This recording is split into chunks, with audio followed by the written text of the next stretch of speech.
ونصلي الكريم أما بعد فأعوذ بالله من الشيطان الرجيم بسم الله الرحمن الرحيم رب اشرح لي صدري ويسر لي أمري واحلل عقدة من لساني يفقهوا قولي ربنا زدنا علما اللهم فقهنا في الدين اللهم إني أسألك علما نافعا وعملا متقبلا ورزقا طيبا اللهم انفعنا بما علمتنا وعلمنا ما ينفعنا وزدنا علما اللهم إني أعوذ بك من علم لا ينفع ومن قلب لا يخشع ومن نفس لا تشبع ومن دعوة لا يستجاب لها اللهم أرنا الحق حقا وارزقنا اتباعه وَأَرِنَا الْبَاطِلَ بَاطِلًا وَارْزُقْنَا اجْتِنَابَهُ آمین۔ ہم لوگ آج چوتھا پارہ شروع کر رہے ہیں انشاءاللہ سورۃ آل عمران آیت نمبر 92 سے۔ بسم اللہ الرحمن الرحیم۔ لَن تَنَالُوا الْبِرَّ حَتَّى تُنْفِقُوا مِمَّا تُحِبُّونَ وَمَا تُنْفِقُوا مِنْ شَيْءٍ فَإِنَّ اللَّهَ بِهِ عَلِيمٌ۔ جب تک تم اپنی پسندیدہ چیز سے اللہ تعالیٰ کی راہ میں خرچ نہ کرو گے ہرگز بھلائی نہ پاؤ گے، اور تم جو خرچ کرو اسے اللہ تعالیٰ بخوبی جانتا ہے۔ تورات کے نزول سے پہلے حضرت یعقوب علیہ السلام نے جس چیز کو اپنے اوپر حرام کر لیا تھا اس کے سوا تمام کھانے بنی اسرائیل پر حلال تھے۔ آپ کہہ دیجئے کہ اگر تم سچے ہو تو تورات لے آؤ اور پڑھ سناؤ۔ اس کے بعد بھی جو لوگ اللہ تعالیٰ پر جھوٹ بہتان باندھیں وہی ظالم ہیں۔ کہہ دیجئے کہ اللہ تعالیٰ سچا ہے، تم سب ابراہیم حنیف کے ملت کی پیروی کرو جو مشرک نہ تھے۔ اللہ تعالیٰ کا پہلا گھر جو لوگوں کے لیے مقرر کیا گیا وہی ہے جو مکہ شریف میں ہے، جو تمام دنیا کے لیے برکت و ہدایت والا ہے، جس میں کھلی کھلی نشانیاں ہیں، مقام ابراہیم ہے، اس میں جو آ جائے امن والا ہو جاتا ہے۔ اللہ تعالیٰ نے ان لوگوں پر جو اس کی طرف راہ پا سکتے ہو اس گھر کا حج فرض کر دیا ہے، اور جو کوئی کفر کرے تو اللہ تعالیٰ اس سے بلکہ تمام دنیا سے بے پرواہ ہے۔ آپ کہہ دیجئے اے اہل کتاب، تم اللہ تعالیٰ کی آیتوں کے ساتھ کفر کیوں کرتے ہو؟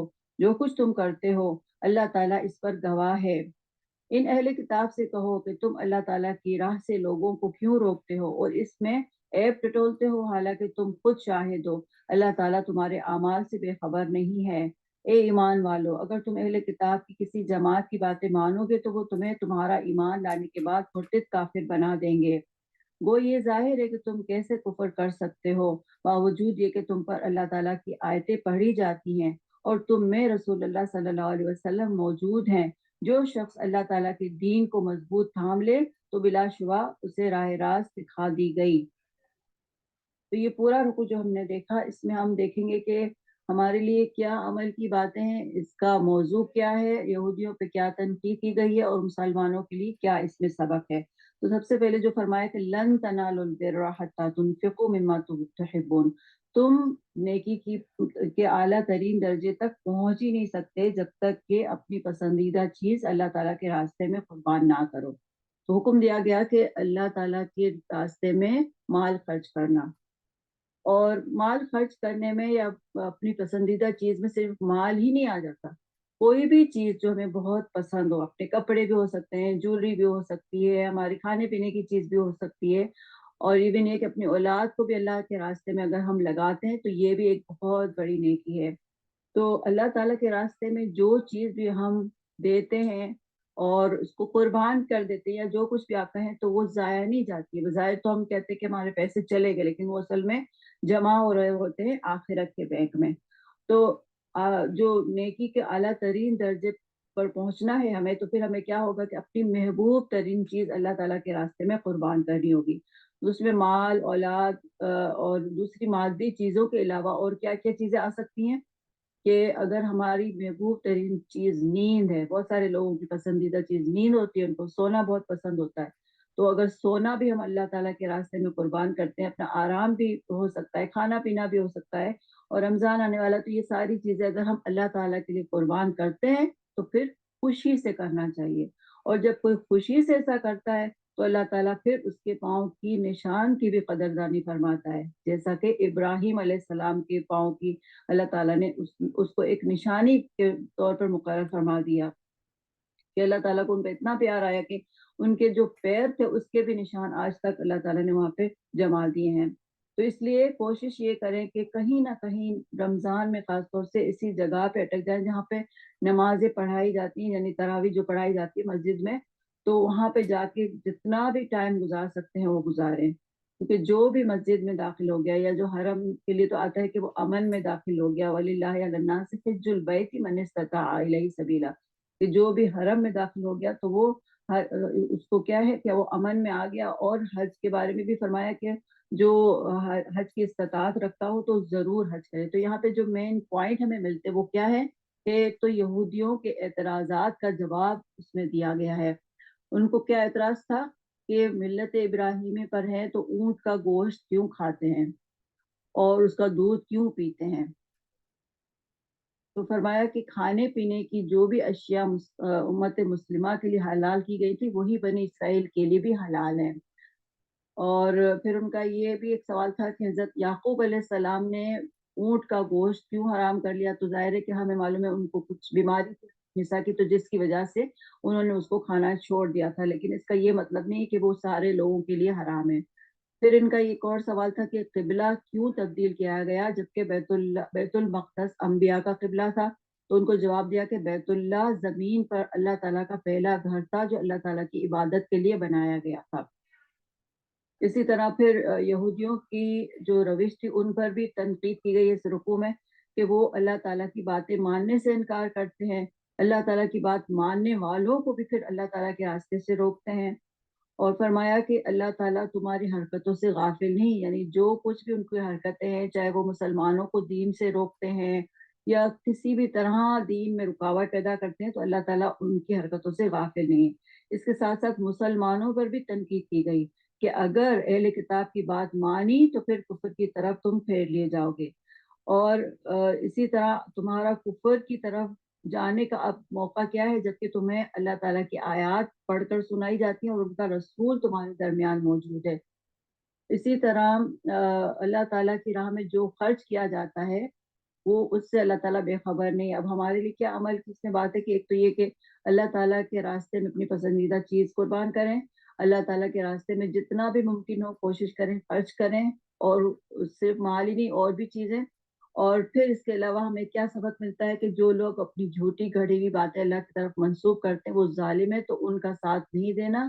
اسی طرح اور ہمیں کیا سبق ملتا ہے کہ اللہ تعالیٰ کے راستے میں حج کی جو بھی استطاعت رکھتا وہ حج کرے، اور جو اللہ تعالیٰ کے حکم کی پیروی سے انکار کرے تو اللہ تعالیٰ ہمیں معلوم ہونا چاہیے کہ اللہ تعالیٰ دنیا والوں سے بے نیاز ہے، اس کو کوئی فرق نہیں پڑتا کہ کون اس کی عبادت کر رہا ہے کوئی نہیں، کون نہیں کر رہا ہے۔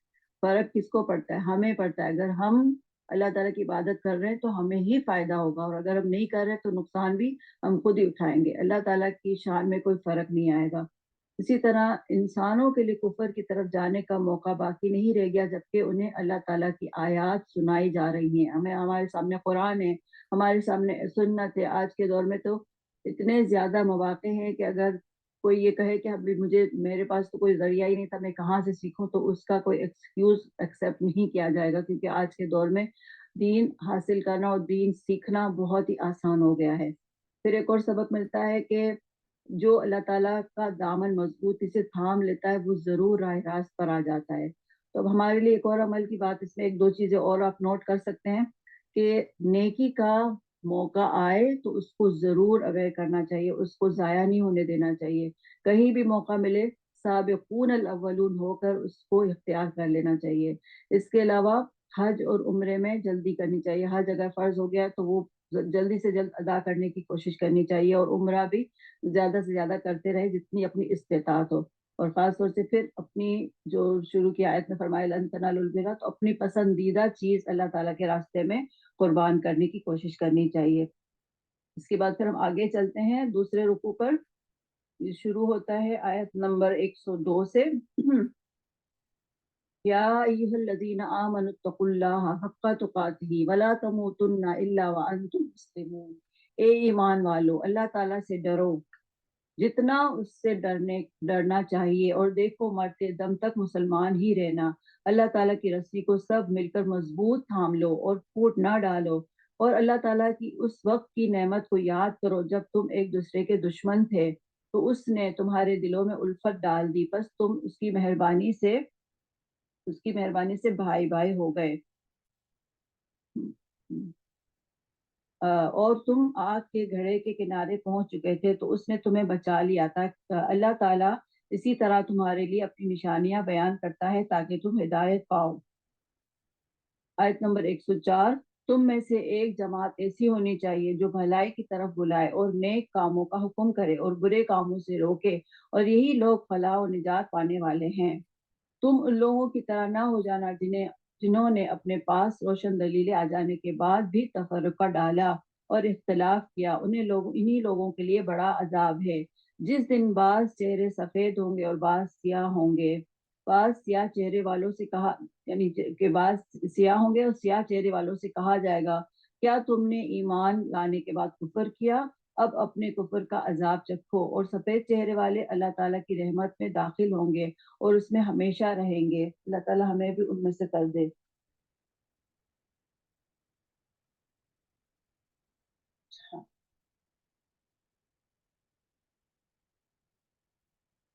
اس کے بعد فرمایا آیت نمبر 108 میں، اے نبی، ہم ان حقانی آیتوں کی تلاوت آپ پر کر رہے ہیں، اور اللہ تعالیٰ کا ارادہ لوگوں پر ظلم کرنے کا نہیں۔ اللہ تعالیٰ ہی کے لیے جو کچھ آسمانوں اور زمین میں ہے، اور اللہ تعالیٰ ہی کی طرف تمام کام لوٹائے جاتے ہیں۔ تو یہ تھا رکوع نمبر 2، اور اس کا جو موضوع تھا کیا تھا کہ موضوع ہے اس کا، اصلاح کے لیے اسلامی اجتماعیت ناگزیر ہے، اور اس میں اسلامی اجتماعیت کی بنیاد بتائی گئی ہے، اور وہ کیا ہے؟ نمبر 1 تقوی، اور نمبر 2 اخوت، یعنی کہ بھائی چارہ۔ اب یہ کون کرتا ہے؟ یہ خاص لوگ کرتے ہیں، خاص لوگوں کے خاص کام۔ اور وہ کیا ہوتے ہیں خاص لوگوں کے خاص کام؟ بھلائی کی طرف بلانے والے ہوتے ہیں، نیکی کا حکم دینے والے ہوتے ہیں، اور برائی سے روکنے والے ہوتے ہیں۔ اور اسی طرح عام افراد کون ہوتے ہیں؟ بھلائی کی طرف بلانے والوں کی دعوت کو قبول کرنے والے ہوتے ہیں، اور نیکی کا حکم دینے اور برائی سے روکنے میں ان کا ساتھ دینے والے ہوتے ہیں، جو عام افراد ہوتے ہیں۔ پھر بھلائی کی طرف بلانے والے خاص افراد کی بات سنتے ہیں اور ان کی اطاعت بھی کرتے ہیں۔ پھر اس میں کچھ چہروں کی بات ہوئی کہ قیامت کے روز کچھ چہرے سرخ ہوں گے، سفید ہوں گے، اور کچھ چہرے سیاہ ہوں گے۔ تو ہم دیکھیں گے کہ سیاہ چہرے والے کون ہوتے ہیں اور سفید چہرے والے کون ہوتے ہیں۔ ابن عباس نے فرمایا، جو چہرے سفید ہوں گے وہ اہل سنت کے ہوں گے، جو آپس میں اتحاد و اتفاق رکھنے والے ہوتے ہیں، اور جو چہرے سیاہ ہوں گے وہ تفرقہ بازی کرنے والے ہوں گے، اور جو لوگ نیکی کے کام کرنے والے ہیں ان کے چہرے روشن ہوں گے۔ تو اب ہم چاہیں گے نا کہ ہمارے چہرے بھی روشن ہو، تو ہمیں پھر کیا کرنا ہوگا؟ اور وہ کون سے ایسے کام کرنے ہوں گے کہ جس سے ہمارے چہرے روشن ہوں؟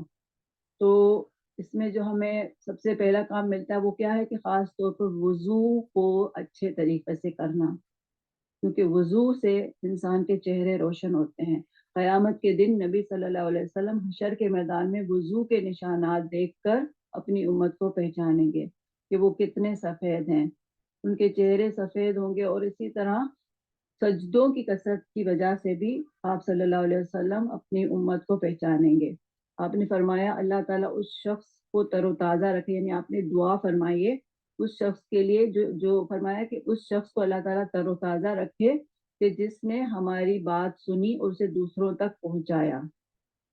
تو کتنی آسانی سے ہم اس نیکی کو کر سکتے ہیں کہ اچھی بات یا کوئی اچھی حدیث، کوئی بھی اچھی بات جو ہم کسی تک پہنچاتے ہیں، تو اس طرح اللہ تعالیٰ ہمارے چہروں کو روشن رکھے گا۔